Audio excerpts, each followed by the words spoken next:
Good morning students. आज हम class 7th में व्याकरण के पाठ 4 का अध्ययन शुरू करेंगे।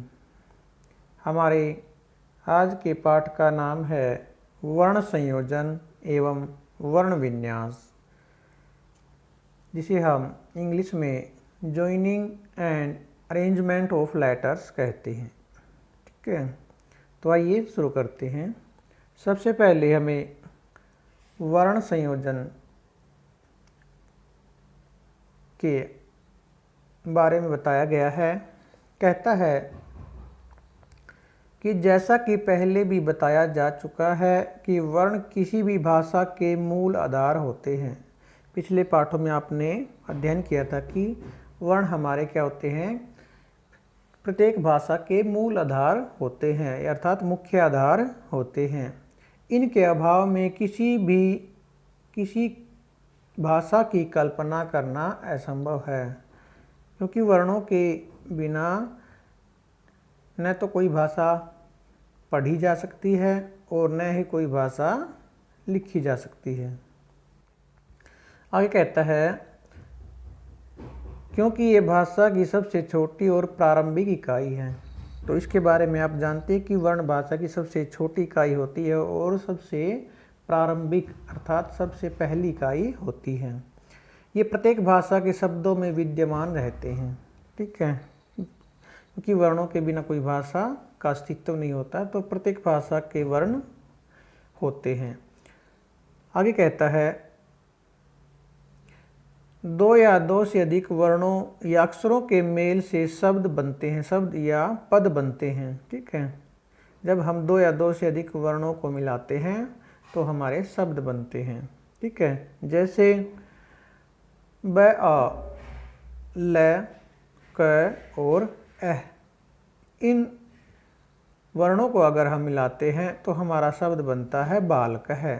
ठीक है, इस प्रकार कई वर्णों या अक्षरों को मिलाकर एक शब्द अथवा पद बनाने की प्रक्रिया को वर्ण संयोजन कहते हैं।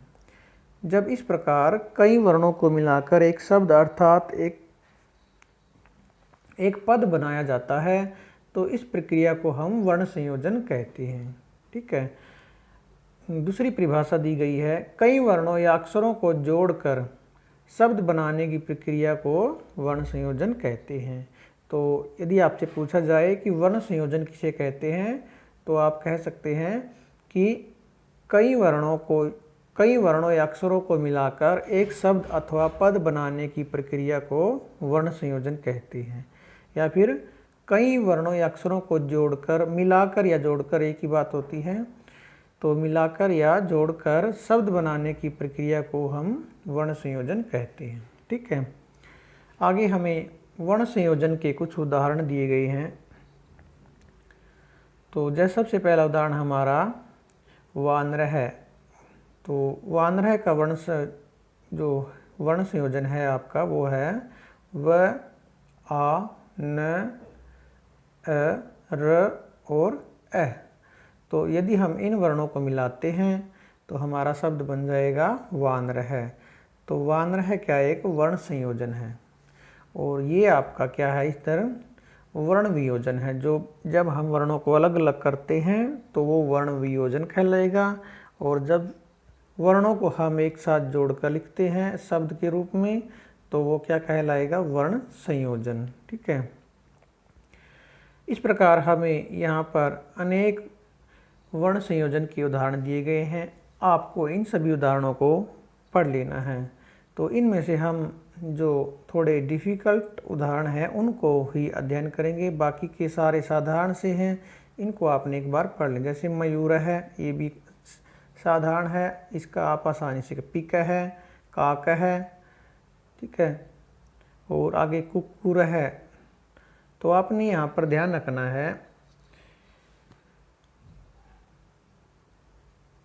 ऐसे वर्णों का जो संयुक्त वर्ण होते हैं उनको आपने किस प्रकार से बनाना है। तो इस प्रकार के उदाहरणों को हम देखते हैं। जैसे हमारा है वर्णमाला का, ये उदाहरण नंबर 8 में दिया गया है वर्णमाला। तो इसमें हमने क्या करना है, वर्ण संयोजन किस प्रकार करना है, दो दो वर्णों को जोड़ना है और साइड में रफली लिख लेना है एक बार, ठीक है। जैसे वह प्लस ए को हम जोड़ेंगे तो हमारा लिखा जाएगा पूरा वह लिखा जाएगा, वह का हलंत हट जाएगा। उसके बाद र वर्ण आया है, तो र के बाद यहाँ पर कोई स्वर नहीं है, तो यहाँ पर र अर्ध रूप में लिखा जाएगा। और आपको पता ही है कि अर्ध र को हम अगले वर्ण के ऊपर लिखते हैं, तो र से अगला वर्ण है आपका ण प्लस ए, तो यह पूरा हो जाएगा ण, और जो ये र है अर्ध यहाँ पर ण के ऊपर लिखा जाएगा, ठीक है। आगे है मैं प्लस आ माँ बन जाएगा और ल प्लस आ ला बन जाएगा, ठीक है। तो आपने यहाँ पर ध्यान रखना है इस र का किस प्रकार से लिखना है, तो ये हमारा शब्द बन जाएगा वर्णमाला। आगे हमारा कमलम, नासिका, श्रद्धा। तो एक बार श्रद्धा को हम देख लेते हैं। श्रद्धा देखिए, सबसे पहले है स के बाद कोई स्वर नहीं है और उसके बाद आया है र प्लस ए, तो इन तीनों को हम इकट्ठा करके लिखेंगे संयुक्त व्यंजन के रूप में। तो स प्लस र प्लस ए, यानी कि यहाँ पर र के बाद ए आया है, र पूरा है और स आधा है। तो र जब पूरा होता है तो आधे वर्ण के नीचे लिखा जाता है। जैसे स को हम जब संयुक्त रूप में लिखते हैं तो इस प्रकार से लिखेंगे और इसके नीचे हम र लगा देंगे, यहाँ इस प्रकार से श्र बन जाएगा आपका, ठीक है। और उसके बाद है हमारा द ध आ, तो यहाँ भी ये तीनों व्यंजन एक साथ लिखे जाएंगे। द के बाद स्वर नहीं है, द क्या है आधा वर्ण है, और ध प्लस आ, ध के बाद हमारा स्वर आया है तो ध प्लस आ तो आपका बन जाएगा धा, तो ध पूरा है, तो यह ध आपका द के पैर में लिखा जाएगा, ठीक है। पहले हम द को लिख लेंगे, इसके पैर में यहाँ पर ध लिखेंगे, फिर आ की मात्रा लिख देंगे, ठीक है। तो इस प्रकार आपका बन जाएगा श्रद्धा, ठीक। आगे आपका श्रद्धा के बाद आशीर्वाद भी आप बना लेंगे, ऊपर वर्णमाला की तरह बन जाएगा। महिला, यज्ञ, यज्ञ को देख लेते हैं एक बार। यज्ञ में आपका है यह प्लस ए, तो यह तो पूरा हो जाएगा। उसके बाद यहाँ पर आपने जो संयुक्त व्यंजन पढ़े थे जय और ये को मिलाकर ये वाला ज्ञ बन जाता है। उसके बाद इसमें जय और ये को मिलाएंगे तो ज्ञ हलंत वाला बनेगा, और जब इसमें ए मिल जाएगा तो इसका हलंत भी हट जाएगा, तो यज्ञ पूरा बन जाएगा, ठीक है। यज्ञ जिसे बोलते हैं हम, यज्ञ भी बोलते हैं और यज्ञ भी बोलते हैं। आगे है हमारा कृपा, आपको बना नैनम भी बना लो। उष्ट्र को देख लेते हैं। ऊ, सबसे पहले ऊ आया है, ऊ को हम स्वरों को हम इसी प्रकार से लिखेंगे, ठीक है। अगर शुरू में कोई स्वर आता है तो उसके बाद हम कुछ नहीं जोड़ेंगे, स्वर को उसके पूर्ण रूप में लिखेंगे, ठीक है। उसके बाद स है, स के बाद कोई स्वर नहीं है, ठीक है, तो स को हम अर्ध रूप में लिख देंगे। उसके बाद ट है, ट हलंत है, और ट के बाद र प्लस ए आया है और विसर्ग आई है, तो ट अर्ध है और र में स्वर आया है, र पूर्ण है, तो र पूर्ण होता है तो अर्ध वर्ण के नीचे लिखा जाएगा। तो ट को लिखने के बाद हम ट के पैर में लिखेंगे र, इस प्रकार से जो लिखा जाता है उष्ट्र, और विसर्गे लगा देंगे, इस प्रकार आपका उष्ट्र बन जाए, ठीक है। आगे है हमारा छात्र। वृक्ष भी आपको लिख लोगे, वृक्ष में क्ष वर्ण आया है, वो आपका क व प्लस री आपका हो जाएगा। वृक्ष को आप देखेंगे तो व प्लस री व्री करके लिखेंगे, और क प्लस श आपका क्षय बनता है, क्षय हलंत वाला बनेगा पहले, और इसमें फिर अ मिलने से ही इसका हलंत हट जाएगा, ठीक है। तो यहाँ पर आप लिख देंगे वृक्ष। आगे आपका मृग, तो मृग तो सिंपल शब्द है, इसका आप आसानी से कर। कपोत है भी आपका साधारण है। कमलम, नाटकम, इनको आपने कर लेना आसान। भवनम भी आसान है। कृषक, श्रीर, स्वतंत्रता। एक बार स्वतंत्रता को देख लेते हैं। तो स्वतंत्रता में देखो किस प्रकार जुड़े हैं। स के बाद कोई स्वर नहीं है तो स को हम अर्ध रूप में लिखेंगे। फिर है आपका व प्लस ए, वह पूरा हो जाएगा। फिर है आपका त प्लस ए, त भी पूरा लिखा जाएगा। उसके बाद न आया, न हलंत, उसके बाद कोई स्वर नहीं है, न प्लस त आया है, तो न के बाद कोई स्वर नहीं है तो न को आधा लिखेंगे। फिर है आपका त प्लस र प्लस ए, तो त प्लस र आपको जैसे आपने पढ़ा था त्रय बनता है, ठीक है। उसके बाद त्रय हलंत होगा, तो उसमें फिर बाद में अ जुड़ने से इसका हलंत हट जाएगा, तो त प्लस र प्लस ए, इन तीनों को मिलाकर हम त्रय लिख देंगे। और उसके बाद रहता है हमारा त प्लस आ ता, तो इस प्रकार आपका बन जाएगा स्वतंत्रता, ठीक है। आगे है काव्य को लिख लेंगे आप। माता अम्बा लता जननी भूमि, भूमि पत्र, पत्र भी लिख लेंगे, सूर्य चंद्र परीक्षा लक्ष्मी भगिनी पुत्र है राम है श्रीमान। तो श्री का मैंने आपको बताया था, श्रीमान को आपको मैं एक बार बता देता हूँ, स प्लस र प्लस ई, तो क्या बनेगा आपका श्री बन जाएगा इस प्रकार से। और उसके बाद मैं प्लस आ माँ, और अंत में आपका न हलंत है तो न को बाद कोई स्वर नहीं है तो न को हलंत ऐसे ही लिख देंगे, श्रीमान आपका बन जाए। आगे आपका विद्यार्थी, विद्यार्थी में देख लेते हैं आप एक बार किस प्रकार ना, व प्लस ई आप लिखेंगे वी, ठीक है। और उसके बाद है द प्लस य प्लस आ, यानी द के बाद कोई स्वर नहीं है और य के बाद आया है, तो य प्लस आ बनेगा आपका या, और या किस कहाँ पर लिखा जाएगा, द के पैर में। तो इस प्रकार पहले हम द प्लस य को हम संयुक्त रूप से इस प्रकार लिखते हैं, ठीक है। द प्लस य अगर इकट्ठा लिखना हो आपको तो इस प्रकार से लिखते हैं। और इसके बाद हमारा जो स्वर आया है या सॉरी आ, तो आ इसमें मात्र लगा देंगे, तो आपका बन जाएगा यहाँ पर विद्या। उसके बाद आपका आया है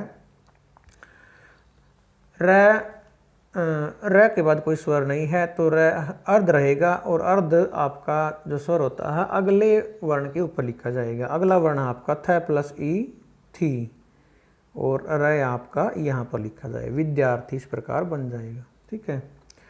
आगे है विद्यालय, भी आपका इसी प्रकार बनेगा, पत्रिका अध्यापक, अध्यापक है पुस्तकम कक्षा हिमालय संस्कृत, ठीक है। उसके बाद आपके आते हैं वर्ण विन्यास। तो वर्ण विन्यास जिसे हम वर्ण विच्छेद भी कहते हैं, तो वर्ण विच्छेद किसे कहेंगे हम, शब्द से वर्णों या अक्षरों को तोड़कर अलग अलग करने की प्रक्रिया को वर्ण विन्यास या वर्ण विच्छेद कहते हैं। एक बने हुए शब्द से हम जिस प्रकार आपके यहाँ पर ऊपर शब्द बने हुए हैं संस्कृत, तो जब हम इसका इधर से जिस प्रकार यहाँ पर ये वर्ण विच्छेद दिखाया गया है, इस प्रकार दोबारा से फिर से इसको अलग अलग वर्णों में तोड़ेंगे, तो इस प्रक्रिया को हम क्या कहेंगे, वर्ण विच्छेद कहेंगे। यानी कि शब्द से वर्णों या अक्षरों को तोड़कर या अलग अलग करके लिखने की प्रक्रिया को हम वर्ण विच्छेद कहते हैं, ठीक है। जैसे हमारा पहला है अभ्यास दिया गया है, तो अभ्यास का वर्ण विच्छेद क्या होगा आपका, पहले लिख देंगे, ठीक है, जैसे यहाँ पर लिखा हुआ है। फिर भय आधा है तो भय को प्लस, आपने यहाँ पर ध्यान रखना है कि जब वर्ण विच्छेद करते हैं तो स्वरों के नीचे आपने हलंत नहीं लगाना है, केवल व्यंजनों के नीचे हलंत लगाना है। तो भय आधा है तो भय को हम हलंत करके लिख देंगे, ठीक है।